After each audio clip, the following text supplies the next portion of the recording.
the right way? Did I say that thing that that girl on YouTube told me to say? And how are my clothes and my shoes? I hope that they are respecting the examiner. None of that matters. If you're thinking about that, you're not going to do very well.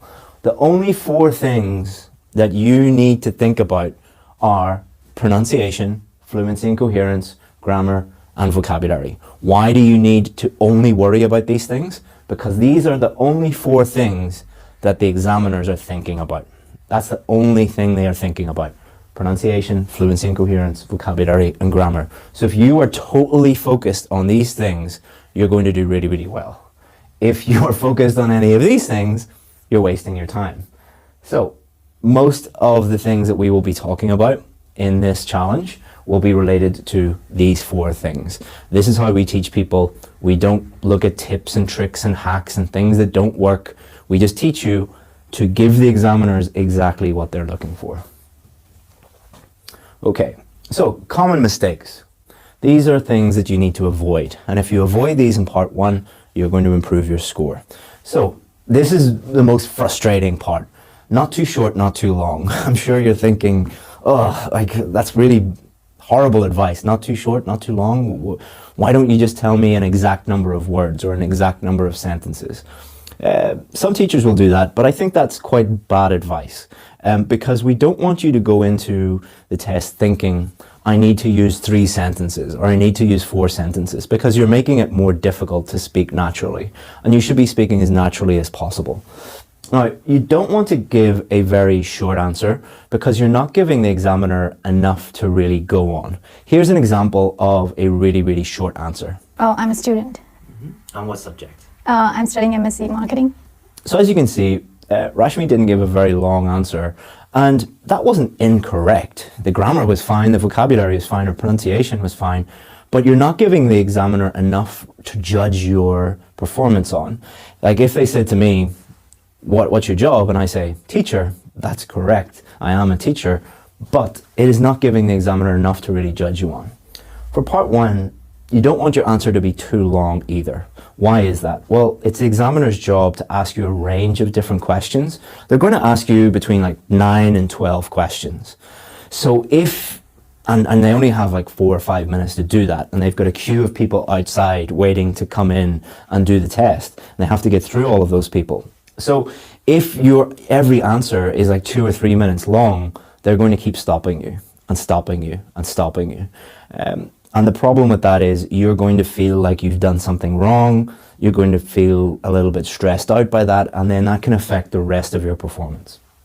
So again, not too short, not too long. What does that mean? Don't think about number of sentences. Just answer the question and then give some extra detail for them to understand your answer. So instead of saying, I'm a teacher, if they asked me what my job was, I would say, I'm a teacher and I specialize in teaching IELTS to students online. And I do that from my office here in Northern Ireland. So as you can see, I just elaborated a little bit. I added a little bit more detail. You could add detail, you could add explanation, you could add an example, just a little bit more to go on. Don't think of number of sentences, just think of answer the question and add a little bit more to help the examiner understand what you're talking about. Robotic delivery. What do I mean by robotic delivery? So think about how you speak naturally. Think about talking to one of your best friends. How do you speak to them? You imagine they say, hey, what did you do last weekend? I went to the cinema, I saw this great movie, it was amazing. Very relaxed, very natural delivery. You wouldn't say, imagine your friend said, what did you do last weekend? You wouldn't say, I went to the cinema, I watched a movie, it was good. You would never do that. Your friend would be like, are you a robot? What happened to you? But this happens all the time. And I think it's because students respect the test and maybe respect the examiner and the formality of the situation a little bit. And they speak to the examiner like a robot in a very slow, robotic way. That is not how you would speak to a normal person. So why would you speak to an examiner like that? So again, imagine you were speaking to a friend, a colleague, a family member. How would you talk to them? That is going to help you improve your fluency, but also it can freeze up your brain and you're more relaxed and you can avoid grammar mistakes, avoid vocabulary mistakes, and your pronunciation will be much smoother as well. You'll be easier to understand. Memorized answers. It's very, very tempting for part one to try and anticipate some common topics and think, okay, they're going to ask me about my hometown, they're going to ask me about my job, they're going to maybe ask me about my home or my hobbies, and to write out a very detailed answer with lots of idioms and lots of phrasal verbs and, you know, some amazing vocabulary and amazing grammar. Don't do that. It is tempting to do that. I know why you want to do that, but the examiners are trained to spot that. They know that you are doing that. So if you give, like, often it will happen where you will ask a student to talk about their hometown and they give this amazing answer where they're talking about the architecture and the history of their town and famous people that used to live there and their favorite place there, and it's all amazing. And the examiners are trained to ignore that answer because they know it's a memorized answer.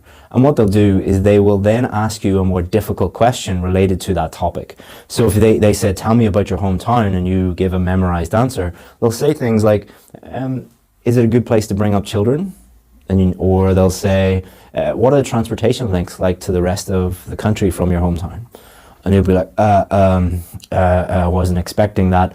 They're not judging you on your memorized answer. They'll judge you on your, I wasn't expecting that, because that is your real ability. It is not a memorization test. It is a speaking test. So, next, trying to impress the examiner. This doesn't relate just to part one. This relates to every single part. The examiners are not stupid. They are trained professionals who have been trained to spot when you are trying to impress them or trying to show off. Examples of this are memorizing fancy vocabulary, memorizing fancy idioms, memorizing fancy grammar, memorizing anything in general, and trying to regurgitate this in the test. They're not judging you on what the fancy things that you have memorized. They're judging you on your ability to actually speak. Why do we do the IELTS test? We do the IELTS test to test when we move to an English-speaking country, when we move to Canada, or move to Australia, or move to America, or move to the UK, and we meet someone, can we talk to them? In your job, can you talk to them? And when you meet them socially, can you speak to people normally? Not trying to impress people with things that you have memorized.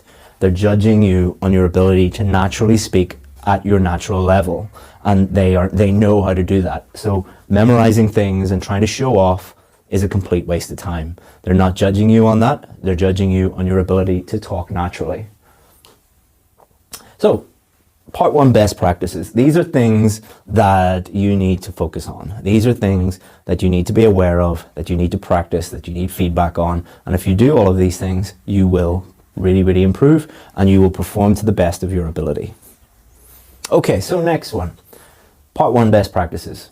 Natural. All right, we've already talked about this. You're not in a memorization contest to speak to the examiner like they're a friend, they're a colleague, and speak as naturally as possible. Give reasons, or give explanations, or give examples, or give extra detail. That is going to help you develop your answer. So instead of saying, what do you do at the weekend? I went to the cinema. Which cinema did you go to? Why did you go there? Which movie did you see? What did you think of that movie? What was the character like? Who did you go with? You don't have to answer all of those questions, but those are just some examples that you could use to help you develop your answer by giving reasons, by giving extra detail. So you're not being judged just on fluency, you're also being judged on coherence. So what does coherence mean? Well, for the purposes of the speaking test, coherence means, did you actually answer the question? So if they asked you about what did you do last weekend, tell them what you did last weekend, not what you're going to do next weekend, or what you had for dinner last night. Like, you need to actually answer the question. That might sound really obvious and really straightforward, and duh, Chris, why are you telling us that? You would not believe the number of students who memorize a bunch of answers and then try and fit their answer that they have memorized to suit the question. Don't do that. Just answer the question that they've asked. How do you do that? Literally answer the question and then develop your answer. You'll always answer the question if you follow that. I've already talked about this. Develop your answer by giving explanations, giving examples, giving extra detail, and talk about things specifically, all right? When they ask you about a specific thing, don't talk generally about that topic. Actually answer the question that they're talking about. So If they ask you, for example, about your hometown, is it a good place to bring up children? Don't talk about, oh, the architecture from 1789 and the history and the founding father. Like, that's not what they asked you, all right? They asked you the specific question. Answer the specific question. And the questions in part 1 are not difficult, so that should be pretty easy to do. But people don't do that because they prepare memorized answers.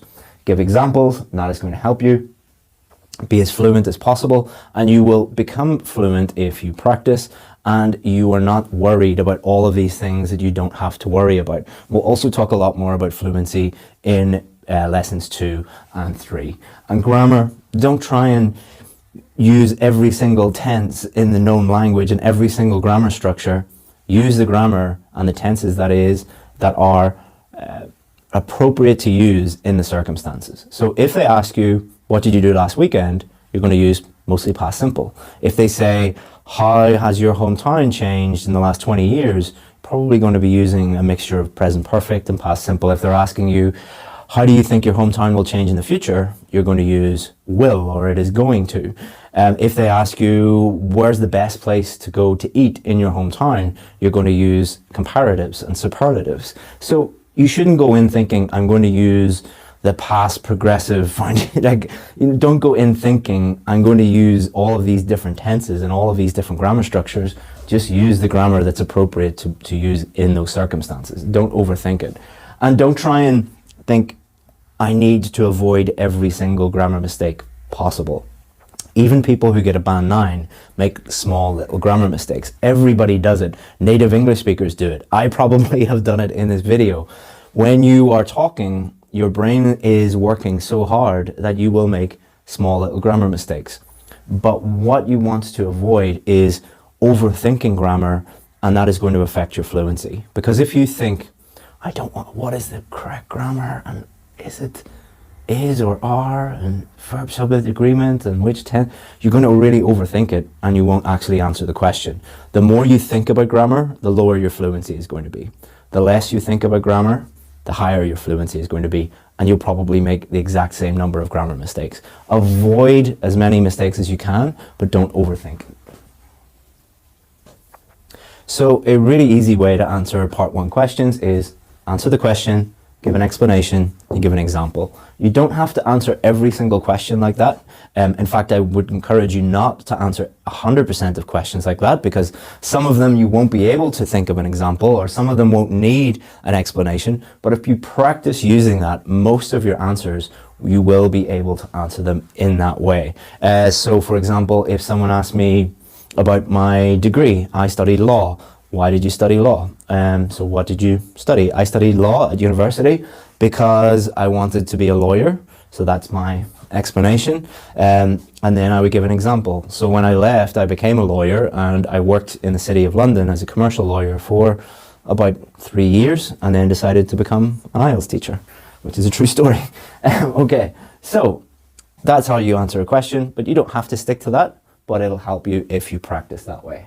Okay, now I want you to listen to a student who got a band 8 and listen to some of her answers. Some of them are really, really good answers. Some of them could do with a little bit of improvement, but I just want you to listen to them and think about her answers and how she has answered these questions. So now let's talk about travel. Do you like to travel? Yes, I do.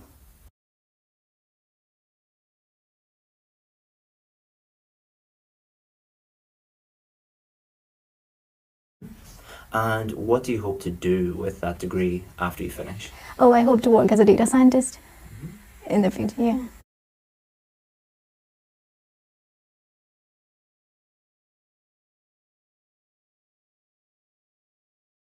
And where would you like to travel to in the future? Oh, there are still a lot of places in India that I haven't seen, so I might go there as well. And I really like Bali. So Bali and Greece, yes.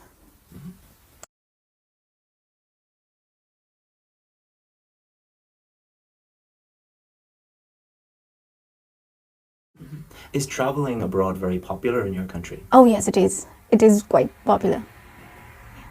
So people mostly go travel during the summer, but it's always summer in India. So yeah, I think movies have a huge role to play in it because they show all these destinations where there's snow-covered mountains and all, and that's very fascinating for us because we don't really get snow, at least not where I come from.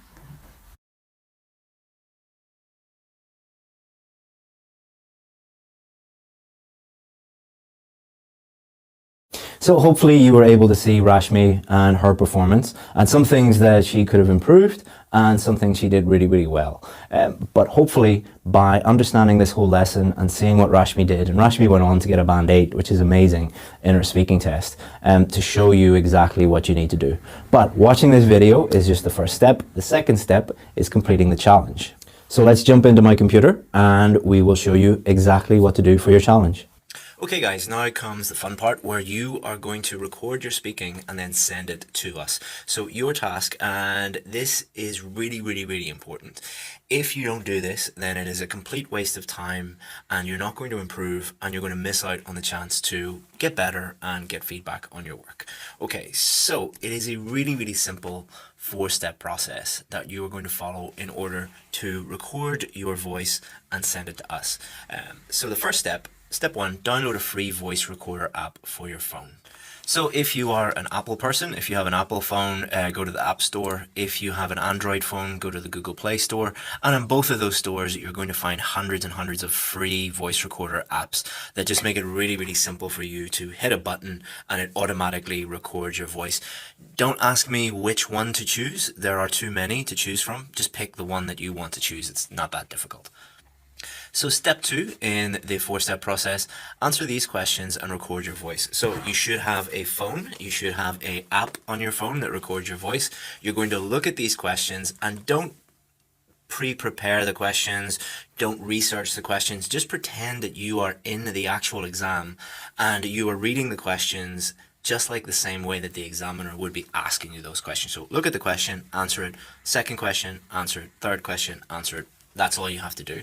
All right, so I'm going to show you the questions for part 1. Okay, so here are 6 questions. Look at each of them, and then all you have to do is just hit record on your little recording app, and that's all you have to do. Step 3, send it to us via email. So this is super simple to do. You can do this on your phone or you can do this on your desktop. So you will have my email address because I will have emailed you multiple times. So all you have to do is this. So imagine you are on Gmail, you could be on Yahoo, Hotmail, whatever. Just click the email that I sent you, click reply, and then attach the audio file to your email and just hit send. If you have any problems whatsoever, then my email address is chris@ieltsadvantage.com. All right, this is my email address, chris@ieltsadvantage.com, but you will have received it many, many, many times before. Okay, so now that you have sent us your recording, what I want you to do is just wait, have a look at your email inbox, and we will send you your feedback video right to your inbox. And then it's really, really important that you look at this feedback that we send to you so that you can really learn what to do and really, really improve. And welcome to speaking lesson 2. So let's have a look at what we're going to do in this challenge. So think about it as 3 steps. Step 1, we're going to look at part 1. That was the video before this. Today we're going to look at part 2, and then step 3, the next video, the next lesson, we're going to look at part 3. As I already said, it's really important that you watch all 3 of these and do the tasks, do the challenges for all 3 of them so that you can give your best performance on test day. Okay, so part 2 of the speaking test. What are we going to look at in this lesson? We're going to look at what the goal is. What is your overall mission? What your overall goal is? And if you focus on that, it's going to completely change the way that you think about your performance in part 2. Of course, we're going to look at common problems and how to avoid those common problems. Common strategies, you'll find a lot of strategies online, on YouTube. Maybe your teacher has taught you a few strategies, and if you're watching this video, those strategies probably don't work for you. And I have a much, much better strategy that actually does work and has repeatedly, week after week after week, for years and years and years, got scores of a band 7, 8, and 9 for my students. And I'm going to share this with you today. So, what is the goal? So the goal is to speak fluently and coherently for up to 2 minutes about the topic. Let's look at that again. speak fluently and coherently for up to 2 minutes about the topic. So for 2 minutes, you have to speak fluently. Fluently doesn't mean no pauses or no hesitations whatsoever. It means speaking without